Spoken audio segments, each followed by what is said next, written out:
Students, నేను మీ physics Satya సార్ని. చాలామంది స్టూడెంట్స్ ఏమడుగుతున్నారంటే, సార్ ఫిజికల్ సైన్స్ ఎగ్జామ్ అసలు ఎలా రాయాలి, ఏంటి, ఒక మ్యాక్సిమం స్కోర్ రావాలంటే ఏం చేయాలి, దానికి ఒక ప్లానింగ్, ఒక ప్యాటర్న్ మాకు చెప్పండి అని అడుగుతున్నారు. అందుకు నేను ఈ వీడియో చేయడం జరుగుతుంది. ఈ వీడియో మీరు ఫాలో అయితే ఖచ్చితంగా మీకు మ్యాక్సిమం స్కోర్, టాప్ మార్క్స్ రావడానికి ఛాన్స్ ఉంది. ఓకే, ఇప్పుడు నేను 10th క్లాస్ పబ్లిక్ ఎగ్జామినేషన్ గురించి పాయింట్ ఆఫ్ వ్యూలో నేను ఫిజికల్ సైన్స్ ఎలా ప్రజెంట్ చేయాలి ఏంటి అన్నది చెప్తున్నాను. Let us see. ఫస్ట్ మీకు తెలుసు, మీకు క్వశ్చన్స్ ఎలా స్ప్లిట్ అయి ఉంటాయంటే, 1 మార్క్ క్వశ్చన్ ఉన్నది అనుకోండి 8 క్వశ్చన్స్ ఉంటాయి. నెక్స్ట్ 2 మార్క్స్ క్వశ్చన్స్ ఉన్నాయి అనుకోండి 3 questions, 4 marks questions 3 questions, 8 marks questions 3 questions. So first ఒకటే 8 క్వశ్చన్స్ ఉంటాయి, నెక్స్ట్ అన్ని కూడా 3 క్వశ్చన్స్ ఉంటాయి. ఇది మీకు ఒక ప్యాటర్న్. అయితే ఒక విషయం గుర్తుపెట్టుకోండి, 8 మార్క్స్ క్వశ్చన్స్ లో ఎప్పుడు మీకు ఇంటర్నల్ చాయిస్ ఉంటుంది. మిగిలిన 1 మార్క్, 2 మార్క్, 4 మార్క్ లో ఎటువంటి ఇంటర్నల్ చాయిస్ ఉండదు. బట్ ఓన్లీ వన్ కండిషన్ ఏంటంటే, 4 మార్క్స్ లో 12th క్వశ్చన్ కి డయాగ్రామ్, అది ఎప్పుడు కూడా డయాగ్రామెటిక్ క్వశ్చన్, దానికి మాత్రమే ఇంటర్నల్ చాయిస్ ఉంటుంది. ఓకేనా సార్? ఓకే, ఈ 4 మార్క్స్ క్వశ్చన్ ఇంటర్నల్ చాయిస్ ఉంటుంది అంటున్నారు కదా, ఒకే ఒక క్వశ్చన్, అది కూడా 12th క్వశ్చన్. అది దానికి ఏ చాప్టర్ నుంచి వచ్చే అవకాశం ఉంది సార్? నథింగ్, లైట్ చాప్టర్ నుంచి వచ్చే అవకాశం ఉంది. ఒకటి ఇంటర్నల్ చాయిస్ కాబట్టి, రెండోది యాసిడ్ బేసిస్ అనే చాప్టర్ నుంచి రావడానికి అవకాశం ఉంది. ఈ 2 చాప్టర్స్ లో ఉన్న డయాగ్రామ్స్ లేబులింగ్ తో సహా నీట్ గా నేర్చుకోండి. అలాగని డయాగ్రామ్ కి ఎక్కువ టైం స్పెండ్ చేయకండి. డయాగ్రామ్ వేయండి, లేబులింగ్ నీట్ గా రాయండి, మీకు ఫుల్ మార్క్స్ పడతాయి. నెక్స్ట్ సార్, అలా ఈ టోటల్ టైం మాకు ఇచ్చేది 2 hours. ఇందులో మేము ఎలా మేనేజ్ చేసుకోవాలి టైము? చాలా సింపుల్. మీరు ఫస్ట్ నుంచి కూడా టైం మేనేజ్మెంట్ అన్నది చేసుకుంటే చాలా సింపుల్. మీరు ఒక విషయం గుర్తుపెట్టుకోండి, మీ దగ్గర ఎగ్జామ్ హాల్లో స్మార్ట్ వాచెస్ సెలవు చేయరు, కానీ నార్మల్ వాచెస్ ఏదైతే ఉందో ఇలాంటి వాచెస్ సెలవు చేస్తారో ఇది మీరు టేబుల్ మీద పెట్టుకోండి. నార్మల్ వాచెస్ పెట్టుకుని అప్పుడు మీరు టైం చూసుకోండి. మీరు ఇన్విజిలేటర్ని కూడా అడగవలసిన పని లేదు. సో ఎలా సార్, ఎలా చేసుకోవాలి? సింపుల్. 1 మార్క్ ఫస్ట్ మీకు 2 minutes ఏం చేస్తారంటే, క్వశ్చన్ పేపర్ అబ్జర్వ్ చేయండి జస్ట్ ఫాస్ట్ గా 2 minutes. ఒక పెన్సిల్ తీసుకోండి, పెన్సిల్ తీసుకుని టిక్ చేసుకోండి. మీకు ఏం క్వశ్చన్స్ వచ్చి ఏం రావు, ఏం క్వశ్చన్స్ రావు. రాని క్వశ్చన్స్ గురించి మీరు వర్రీ అవ్వద్దు. అవి ఎలా ఆన్సర్ చేయాలంటే నేను చెప్తాను. వచ్చిన క్వశ్చన్స్ మీరు టిక్ పెట్టుకున్నారు కదా, అవి స్టార్ట్ చేసుకోండి. సార్, మేము ఎలా స్టార్ట్ చేసుకోవాలి ఏంటి అన్నది కూడా చెప్తాను. ఫస్ట్ 1 మార్క్ క్వశ్చన్ ఉందంటే ఒక్కొక్కటి 1 minute లో రాసేయచ్చు. మీకు తెలుసు 1 word ఆన్సర్ 1 minute లో రాసేయచ్చు ఆలోచించి. దానికి 8 minutes టైం పడుతుంది. అలాగే 2 మార్క్స్ క్వశ్చన్ ఉంది సార్, అది ఎలా రాయాలి సార్? 5 minutes. ఒక్కొక్క క్వశ్చన్ 5 minutes, 3 క్వశ్చన్స్ ఉంటాయి కాబట్టి 15 minutes లో మీరు ఈజీగా కంప్లీట్ చేయొచ్చు. Sir 4 marks question double 10 minutes. 10 minutes లో రాస్తే కనుక మీకు 30 minutes లో కంప్లీట్ అయిపోతుంది. 8 మార్క్స్ క్వశ్చన్స్ ఎలా రాయాలి సార్? 8 మార్క్స్ క్వశ్చన్స్ 15 minutes లో రాస్తే 45 minutes లో కంప్లీట్ అవుతుంది. యాన్ యావరేజ్ నేను చెప్తున్నాను అనమాట ఈ విషయం. ఇంకా ఎర్లీగా మీరు ప్రాక్టికల్ గా ఎర్లీగా మీరు రాసేయగలుగుతారు. టోటల్ ఇవన్నీ కనుక క్యాలిక్యులేట్ చేస్తే 100 minutes అంటే 1 hour 40 minutes. ఇంకా మీకు టోటల్ ఎగ్జామ్ లో 20 minutes ఉంటుంది. ఈ 20 minutes ఏం చేయమంటారు సార్? ఓకే, మీరు ఏదైనా చాయిస్ రావాలనుకుంటే చాయిస్ రాసుకోండి. అది కాకుండా మీరు రాసినవి ఆల్రెడీ చెక్ చేసుకోండి. బ్లూ పెన్ తో రాస్తే కనుక బ్లాక్ పెన్ తో అండర్లైన్ చేయండి, మీకు మంచి ఇంప్రెషన్ ఉంటుంది. ఓకే, నెక్స్ట్ సార్, అసలు నేను స్టూడెంట్స్ కి సజెస్ట్ చేసేది ఏంటంటే, 8 మార్క్స్ క్వశ్చన్ ఫస్ట్ స్టార్ట్ చేయమంటాను. అదేంటి సార్, సిరీస్ ప్రకారం రాయాలి కదా అని అడుగుతారు. అవసరం లేదు, సిరీస్ ప్రకారం ఆర్డర్ ప్రకారం రాయని అవసరం లేదు. మీరు 8 మార్క్స్ క్వశ్చన్ స్టార్ట్ చేయండి రాయటం. అదేంటి సార్ 8 మార్క్స్ క్వశ్చన్ స్టార్ట్ చేయడం వల్ల బెనిఫిట్ ఏంటి? బెనిఫిట్ ఉన్నది. మీరు 1 మార్క్ కానీ 2 మార్క్ కానీ రాస్తే, స్టార్ట్ చేస్తే, ఈ పేపర్ వాల్యుయేషన్ చేసే ఎగ్జామినర్ ఏదైనా మిస్టేక్ చేస్తే ఈజీగా ఐడెంటిఫై చేసేస్తాడు. ఓకే, 8 మార్క్స్ క్వశ్చన్ అంత ఈజీగా ఐడెంటిఫై అవ్వదు, ఎందుకంటే పెద్ద క్వశ్చన్ కదా. చిన్న చిన్న మిస్టేక్స్ గమ్మున ఐడెంటిఫై అవ్వదు. అప్పుడు మీ ఇంప్రెషన్ ఉంటుంది, మీ మీద ఒక మంచి ఇంప్రెషన్ ఉంటుంది ఎగ్జామినర్. అదే 1 మార్క్స్ క్వశ్చన్ 2 మార్క్స్ క్వశ్చన్ లో మీరు తప్పులు చేస్తే స్టార్టింగ్ లోనే ఇంప్రెషన్ పోతుంది. అందుకు నేను సజెస్ట్ చేసేది ఏంటంటే 8 మార్క్స్ క్వశ్చన్ సజెస్ట్ చేస్తున్నాను. సో 8 మార్క్స్ క్వశ్చన్ మీకు తెలుసు, క్వశ్చన్ నెంబర్ 15 నుంచి స్టార్ట్ అవుతుంది. ఆ క్వశ్చన్స్ తో స్టార్ట్ చేయండి యాజ్ పర్ యువర్ కన్వీనియన్స్, మీ వీలుని బట్టి. సార్, మీకు ఆల్రెడీ చెప్పాను, ఈ 8 మార్క్స్ క్వశ్చన్ లో చాయిస్ ఉంటుంది, internal choice A or B. మీరు ఒకవేళ డల్లర్ స్టూడెంట్స్ ఉంటే ఏదో ఒక చాప్టర్ ప్రిపేర్ అయితే సరిపోతుంది. మెరిట్స్ అయితే 2 చాప్టర్స్ ప్రిపేర్ అవ్వండి, మీరు చాయిస్ రాస్తారు. 15th ఏ, ఇది ఖచ్చితంగా చాప్టర్ 10 నుంచి వస్తుంది. Okay clear sir. Chapter 10 15A కి ప్రిపేర్ అవ్వండి. ఏ టాపిక్స్ ప్రిపేర్ అవ్వమంటారు? Simple, myopia, hypermetropia. ఈ క్వశ్చన్స్, ఈ రెండిట్లో ఒక క్వశ్చన్ రావడానికి 90% ఛాన్స్ ఉంది. ఈ క్వశ్చన్స్ చక్కగా ప్రిపేర్ అవ్వండి. 90% మీకు ఈ క్వశ్చన్స్ వస్తే హ్యాపీగా రాసేసుకోండి. ఒకవేళ సార్ ఇన్ కేసు ఈ క్వశ్చన్ కనుక రాకపోతే, 2 క్వశ్చన్స్ లో క్వశ్చన్ రాకపోతే ఏం చెయ్యాలి? సింపుల్, దానికి కూడా మీకు స్మాల్ క్వశ్చన్స్ 1 or 2 అని ఇస్తాడు. అవి ఏంటి? మీకు already familiar questions. Tyndall effect అవ్వచ్చు, ట్వింక్లింగ్ ఆఫ్ స్టార్స్ అవ్వచ్చు, స్కాటరింగ్ ఆఫ్ లైట్ అవ్వచ్చు, why blue colour of the sky అవ్వచ్చు. అంటే మీకు తెలుసు టిండాల్ ఎఫెక్ట్ గురించి రాయాలి. స్టార్స్ ట్వింకిల్ అవుతాయి, ఎందుకు? అది కూడా మీరు రాయాలి. లైట్ స్కాటర్ అవుతుంది, అది కూడా మీరు రాయాలి. Blue colour of the sky, ఇది కూడా మీరు రాసేయటమే. ఒకవేళ ఈ 2 క్వశ్చన్స్ మిస్ అయితే ఈ క్వశ్చన్స్ రాస్తారు. క్లియర్. నెక్స్ట్ ఏ అయిపోయింది. Next 15B. ఇది చాప్టర్ 11 ఎలక్ట్రిసిటీ నుంచి వస్తుంది. సరే, ఇక్కడ కూడా ఏం క్వశ్చన్స్ రావడానికి ఛాన్స్ ఉంది? 90% నేను ఇలా చెప్పినట్టుగానే resistors question, either it is connected in series or parallel. Series తో కనెక్ట్ చేశారా, ప్యారల్ గా కనెక్ట్ చేశారా, ఆ క్వశ్చన్ రావడానికి మీకు ఛాన్స్ ఉంది. ఒకవేళ ఇన్ కేస్ ఆ క్వశ్చన్స్ మిస్ అయితే సార్, ఆ క్వశ్చన్స్ మిస్ అయితే చాలా simple, application point of view లో వస్తాయి అదే చాప్టర్ నుంచి. అంటే మీకు తెలుసు పాత బల్బులు ఉంటాయి కదా, అందులో ఫిల్మెంట్ ఉంటుంది కదా, అది టంగ్స్టన్ యూస్ చేస్తారు. టంగ్స్టన్ ఎందుకు యూస్ చేస్తారో అలాంటి క్వశ్చన్స్ అనమాట. లేకపోతే ఇంట్లో ఎలక్ట్రికల్ అప్లయన్సెస్ ఉంటాయి, ఇంట్లో ఎలక్ట్రికల్ వస్తువులు ఉంటాయి, టీవీ అవ్వచ్చు, ఫ్రిడ్జ్ అవ్వచ్చు, లైట్స్ అవ్వచ్చు.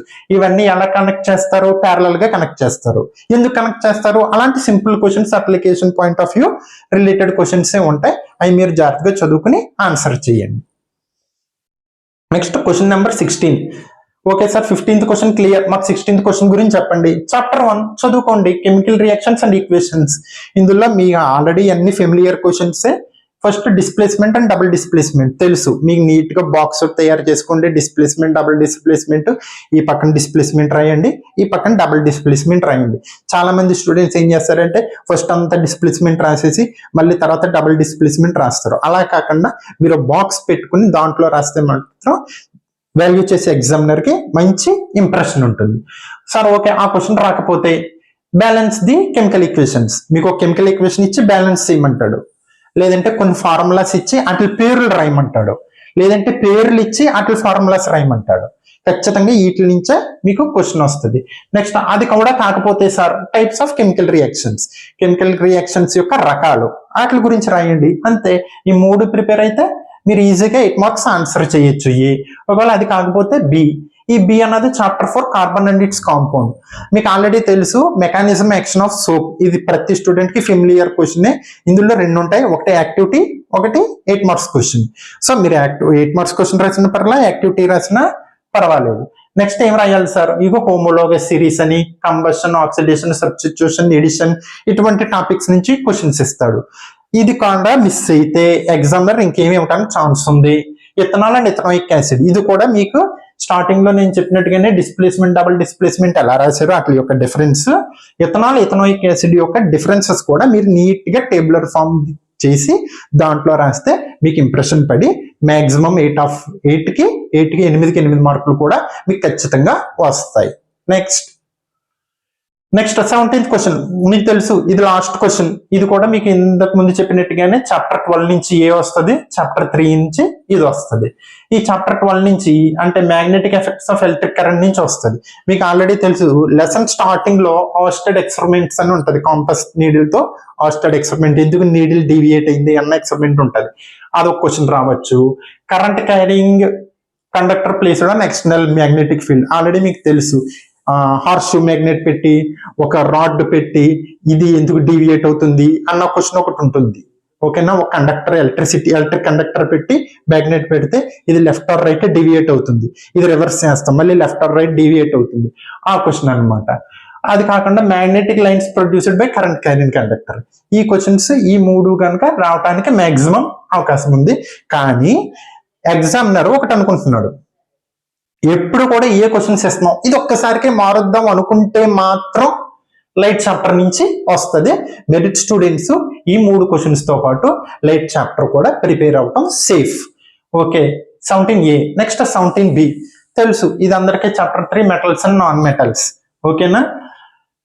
Activity presence of iron water is essential for corrosion. ఏదైనా ఒక కొరిజన్ ఒకటి డ్యామేజ్ అవ్వాలి అంటే ఐరన్ మెటల్ లాంటి ఏదైనా మెటల్ ఏం కావాలి దానికి? వాటర్ ఎయిర్ ఉండాలి. వాటర్ ఎయిర్ ఉంటే రస్ట్ పడుతుంది. ఆ క్వశ్చన్ అనమాట.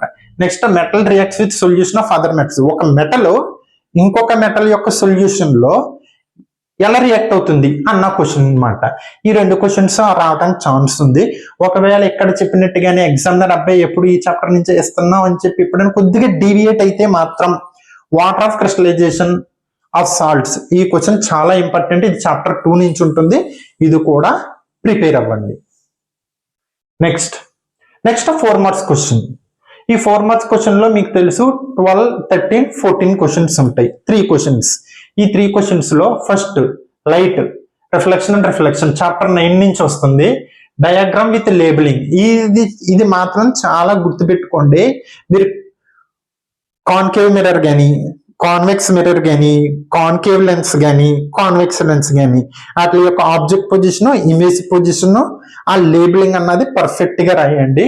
So ray diagram of lenses and mirrors వీటి మీదే రావడానికి అవకాశం ఉంది. మాక్సిమం వేరేది ఇవ్వడు. ఒకవేళ ఇన్ కేస్ ఎగ్జామినర్ కనుక చేంజ్ చెయ్యాలి అనుకుంటే, పేపర్ సెట్ చేసే వ్యక్తి కనుక చేంజ్ చేయాలి, ఇప్పుడు ఇది ఇస్తున్నాం కదా చేంజ్ చేయాలి అనుకుంటే కనుక ఎలక్ట్రిక్ సర్క్యూట్స్ మీకు తెలుసు, electrical circuits diagrams, human and colourful word, myopia, hypermetropia, ఇవి ఇవ్వడానికి 10% ఛాన్స్ ఉంది. 90% మాత్రం దీనికి ఛాన్స్ ఉంది. ఓకేనా? ఇది 12A. ఒకవేళ ఇన్ కేస్ 12B, ఇది చాప్టర్ తెలుసు, యాసిడ్ బేసెస్ అండ్ సాల్ట్స్, ఇవన్నీ గుర్తుపెట్టుకోండి. ఈ 12th క్వశ్చన్ లో మాత్రం మీరు డయాగ్రామ్ లేబులింగ్ అన్నది చూసుకోండి. ఓకేనా? ఈ chapter 2 acid bases and salts, ఇది acid solution conduct in electricity, reaction of acids with metals, carbon dioxide passes through calcium hydroxide solution. మీకు ఆల్రెడీ చెప్పాను, ఇవి జాగ్రత్తగా రాసుకుని లేబులింగ్ చేసుకుంటే సరిపోతుంది. Next question number 3 acid bases salts. Milk changes into curd, pH change అవుతుందా అవదా అన్న క్వశ్చన్ అనమాట. నెక్స్ట్ మీకు already familiar question, uses of ఉపయోగాలు. దేని యొక్క ఉపయోగాలు? బ్లీచింగ్ పౌడర్ యొక్క ఉపయోగాలు, నెక్స్ట్ బేకింగ్ సోడా ఉపయోగాలు, నెక్స్ట్ వాషింగ్ సోడా ఉపయోగాలు, అలాగే పిఓపి ప్లాస్టర్ ఆఫ్ ప్యారిస్ యొక్క ఉపయోగాలు. వీటి యొక్క ఉపయోగాలు మాత్రం ఖచ్చితంగా చదువుకోండి. ఒకవేళ ఆడు ఇక్కడ గనక మిస్ అయితే 2 మార్క్స్ క్వశ్చన్ లో ఇవ్వడానికి ఛాన్స్ ఉంది, లేకపోతే 1 మార్క్ క్వశ్చన్ లో అయినా ఇవ్వడానికి ఛాన్స్ ఉంది. ఈ టాపిక్స్ మాత్రం గుర్తుపెట్టుకోండి. అలాగే pH ఇన్ డైలీ లైఫ్, మనం ప్రతి రోజులో pH అన్నది మనకు ఎలా ఉపయోగపడుతుంది అన్నది గుర్తుపెట్టుకోండి. నెక్స్ట్ వచ్చేసి 14th question, light reflection refraction, refractive index, ray diagrams, focal length, radius of curvature, ఇవన్నీ కూడా మీరు జాగ్రత్తగా ప్రిపేర్ అవ్వండి. ఓకేనా? Next 2 marks questions. 2 marks questions కూడా 3 క్వశ్చన్స్ ఉంటాయి. అవి గుర్తుపెట్టుకోండి. Carbon and it's compound lesson నుంచి వస్తుంది. Alkane, alkyne, ఆల్కైన్, single bond, double bond, triple bond, అది గుర్తుపెట్టుకోండి. కార్బన్ యొక్క వ్యాలెన్సీ ఎంత? 4. దాన్ని బట్టి చూసుకోండి. కార్బన్ వ్యాలెన్స్ అన్ని చోట్ల 4. ఇక్కడ సింగిల్ బాండ్ ఉంటుంది, డబుల్ బాండ్ ఉంటుంది, ట్రిపుల్ బాండ్ ఉంటుంది. అది మాత్రం గుర్తుపెట్టుకుంటే, ఆ కాన్సెప్ట్ గుర్తుపెట్టుకుంటే ఈ క్వశ్చన్ ఈజీగా ఆన్సర్ చేయొచ్చు. Next light reflection and refraction తెలుసు, ఆల్రెడీ చెప్పాను. మిర్రర్స్ అండ్ లెన్స్ నుంచి ఒక క్వశ్చన్ వస్తుంది. ఎలక్ట్రిసిటీ చాప్టర్స్ నుంచి కూడా ఒక క్వశ్చన్ వస్తుంది. ఈ మాత్రం ఇలా ప్రిపేర్ అవ్వండి. ఫైనల్ గా 1 మార్క్ క్వశ్చన్. ఏ చాప్టర్స్ నుంచి 1 మార్క్ క్వశ్చన్స్ రావడానికి అవకాశం ఉంది. ఎక్కడైనా ఆడు ఇంపార్టెంట్ టాపిక్ మిస్ అయ్యాడు అనుకుంటే అప్లికేషన్ పాయింట్ ఆఫ్ వ్యూలో ఇస్తాడు. So chapter 1 chemical reactions, chapter 2, chapter 3, chapter 4, ఇక్కడ వరకు ఫస్ట్ 4 చాప్టర్స్ ఇచ్చేస్తాడు. Chemical reactions and equations, acid bases, metals non metals, carbon and its compounds, వీటిలోంచి మీకు 1 మార్క్ క్వశ్చన్స్ ఉంటాయి కదా, అవి చదువుకోండి. అలాగే చాప్టర్ 10 నుంచి హ్యూమన్ అండ్ కలర్ఫుల్ వరల్డ్ నుంచి ఒక క్వశ్చన్ ఇస్తాడు. అలాగే ఎలక్ట్రిసిటీ ఇందాక చెప్పాను కదా, అక్కడ మిస్ అయితే ఇక్కడ ఇస్తాడని, ఇక్కడ ఖచ్చితంగా ఒక క్వశ్చన్ ఇవ్వడానికి, ఈ చాప్టర్స్ నుంచి ఒక క్వశ్చన్ ఇవ్వడానికి ఛాన్స్ ఉంది. ఇది దీని యొక్క స్ట్రక్చర్. సో దీని ప్రకారం మీరు ప్రిపేర్ అయ్యండి. ఇక్కడ నేను ఒక విషయం చెప్తున్నా, బాగా poor or below average student, sir మేము ఏదో కారణం మేము ప్రిపేర్ అవ్వలేదు అసలు జాగ్రత్తగా, కానీ మేము బార్డర్లో ఆగిపోతున్నాం, ఏం చెయ్యాలి మాకు అర్థం కావట్లా. సింపుల్ టెక్నిక్, మీకు ఏ నాలెడ్జ్ లేకపోయినా కొన్ని క్వశ్చన్స్ మీరు 100% మార్కులు తెచ్చుకోవచ్చు. మీకు 5 to 7 మార్క్స్ ఈజీగా, ఏ నాలెడ్జ్ వద్దు, మీకు 5 to 7 మార్క్స్ ఈజీగా తెచ్చుకోవచ్చు. ఎలా సార్? సింపుల్. ఇప్పుడు ఈ క్వశ్చన్ ఉంది చూడండి. The human eye forms image of an object at its. Option ఇచ్చాడు, 3 ఆప్షన్స్ ఇచ్చాడు, మీకు తెలుసు ఖచ్చితంగా ఒక ఆప్షన్ కరెక్ట్, మిగిలిన 2 ఆప్షన్స్ రాంగ్, కానీ ఆన్సర్ ఏంటో మీకు తెలియదు. సింపుల్ గా ఏం చేస్తారంటే సెక్షన్ నెంబర్, క్వశ్చన్ నెంబర్ ఒక ఆప్షన్ రాయండి, మళ్ళీ వెంటనే అవసరమైతే, లేదంటే వేరే చోటైనా మీ ఇష్టం, మళ్ళీ సెక్షన్ నెంబర్ ఇదే క్వశ్చన్ నెంబర్ సెకండ్ ఆప్షన్, మళ్ళీ సెక్షన్ నెంబర్ ఇదే క్వశ్చన్ నెంబర్ థర్డ్ ఆప్షన్. మీరు 3 options section number question number ఇసి రాశారు కదా, 3లో 2 రాంగ్ కదా, ఆ 2 ఎగ్జామినర్ రాంగ్ కొట్టేసి ఒకటి రైట్ కదా, ఖచ్చితంగా రైట్ టిక్ కొడతాడు, మీకు మార్క్ ఏ నాలెడ్జ్ లేకుండా ఇక్కడ ఒక మార్క్ వచ్చేసింది. అలాగే సేమ్ ఇక్కడ కూడా ఏది స్ట్రాంగ్ యాసిడ్ అని అడిగాడు, సో ఈ 4 కూడా రాసేయండి. ఇక్కడ చూడండి వచ్చేసి డెన్సర్ మీడియం అన్నాడు, ఈ రెండిట్లో మీకు డెన్సర్ మీడియం ఏంటో తెలియదు. సెక్షన్ నెంబర్ ఏంటి, క్వశ్చన్ నెంబర్ ఏంటి, ఒక చోట వాటర్ అని రాయండి, సెక్షన్ నెంబర్ ఏంటి, క్వశ్చన్ నెంబర్ ఏంటి, ఇంకో చోట ఐస్ అని రాయండి. ఒకటి రాంగ్ కొడతాడు, ఇంకోటి రైట్ కొడతాడు, మీకు ఏ నాలెడ్జ్ లేకపోయినా. లెన్సెస్ లో వచ్చేసి కాన్కేవ్ మీకు తెలియదు, ఏనా బియా తెలియదు, సెక్షన్ నెంబర్ ఏంటి, క్వశ్చన్ నెంబర్ వేయండి, ఒక చోట ఏ రాయండి, ఒక చోట బి రాయండి, మీకు మార్క్ వచ్చేస్తుంది. ఒకటి రాంగ్ కొట్టేస్తాడు, ఒకటి రైట్ కొట్టి మార్క్ వేస్తాడు. మీరు ఆ విధంగా గనక చేస్తే మీకు 5 to 7 మార్క్స్ ఈజీగా వస్తాయి పేపర్స్ కనుక చూసుకుంటే. ఇప్పుడు 3 రియాక్షన్స్ ఉన్నాయి, వచ్చేసి డిస్ప్లేస్మెంట్, వచ్చేసి ఆక్సిడేషన్ రియాక్షన్ అన్నాడు. ద డిస్ప్లేస్మెంట్ రియాక్షన్ ఈజ్ ఒక చోట ఇది రాయండి, ఒక చోట ఇది రాయండి, ఒక చోట ఇది రాయండి, 2 రాంగ్ కొట్టేస్తాడు, ఒకటి రైట్ వేస్తాడు. వచ్చేసి ఆక్సిడేషన్ మళ్ళీ 3 రాయండి, 3 ప్లేసుల్లో 2 రాంగ్ కొడతాడు, ఒకటి రైట్ వేస్తాడు. ఈ విధంగా మీకు ఈజీగా మార్కులు వస్తున్నాయి కదా. అలాంటిది మీకు ఫైనల్ గా నేను చెప్తున్నాను, మీకు ఖచ్చితంగా మార్కులు సంపాదించుకోవచ్చు. నెక్స్ట్ సేమ్ అలాగే ఇది ఉన్నది క్వశ్చన్ ఉంది, ఇవన్నీ కూడా ఎస్సీఆర్టీ పేపర్స్ మెయిన్ పేపర్స్ నుంచి ఎక్స్ట్రాక్ట్ చేసిన క్వశ్చన్స్. ఇది ఉంది X Y Z which is neutral, తెలీదు ఎలా, సేమ్ నెంబర్ వేయండి, ఒక చోట ఎక్స్ అని రాయండి, ఒక చోట వై అని రాయండి, ఒక చోట జెడ్ అని రాయండి, ఏది రాంగ్ అది రాంగ్ కొట్టేసి రైట్ అయింది మీకు ఇస్తాడు. ఫార్ములా తెలియదు, ఒక చోట ఏ అని రాయండి, ఇంకో చోట బి అని రాయండి, ఇస్తాడు. సేమ్ అలాగే ఇవన్నీ కూడా ఆన్సర్ చేయండి, మీకు ఖచ్చితంగా వస్తాయి. ఒక్క విషయం మాత్రం గుర్తుపెట్టుకోండి, పక్కోడి దగ్గర ఏదోలాగా మనకు అవకాశం వచ్చింది రాసేయం కదా అని చెప్పి అది రైట్ అనుకోకండి. మీరు రాయటం రాసేయండి, కాదని నేను అంటలేదు, బట్ మీకున్న నాలెడ్జ్ తో మళ్ళీ అదే సెక్షన్ నెంబర్ అదే క్వశ్చన్ నెంబర్ వేసుకుని మళ్ళీ రాసుకోండి. పక్కోడు ఎప్పుడు కరెక్ట్ రాస్తాడని తెలియదు, అతను రాంగ్ రాస్తే మీది రాంగ్ అవుతుంది. అదే మీకున్న నాలెడ్జ్ లో అది రాసేయండి, మీకున్న నాలెడ్జ్ లో మళ్ళీ రాసుకున్నారు అనుకోండి అది రైట్ అవుతుంది. అంటే ఇంకొకటి స్టూడెంట్స్ జనరల్ గా అడిగే డౌట్ ఏంటంటే, సార్ ఆ క్వశ్చన్ కి ఈ ఆన్సర్ అనుకున్నాం, ఈ క్వశ్చన్ కి ఆన్సర్ అనుకున్నాం, ఈ రెండిట్లో ఏదో అనుకుని ఒకటి రాసి వచ్చేసాను, అలా అనుకోకండి. మీకు ఒక క్వశ్చన్ కి 2 ఆన్సర్లు డౌట్ గా ఉంది కదా, ఒక చోట ఒక సెక్షన్ నెంబర్ వేయండి,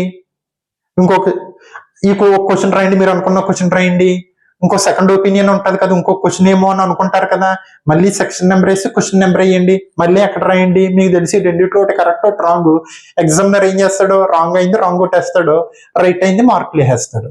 సో మీరు ఎట్టి పరిస్థితుల్లో లూజ్ అవ్వరు. ఓకేనా? All the best for your exams, me exams కి ఆల్ ద బెస్ట్. అలాగే మీ కెరీర్, మీరు ఇంటర్ జాయిన్ అవుతారు, ఇంకోటి జాయిన్ అవుతారు, ఆ కెరీర్ కూడా all the best. Me future లో కూడా మంచి పొజిషన్ లో ఉండాలని ఆశిస్తూ మీ సత్య సార్. Please subscribe. మీకు ఇంకా ఇలాంటి మంచి మంచి వీడియోస్ రావాలంటే ఖచ్చితంగా సబ్స్క్రైబ్ చేయాలి. మా ఛానల్ ని సపోర్ట్ చేయాలంటే షేర్ చేసి బెల్ ఐకాన్ మీద క్లిక్ చేయండి. Thank you very much. All the best.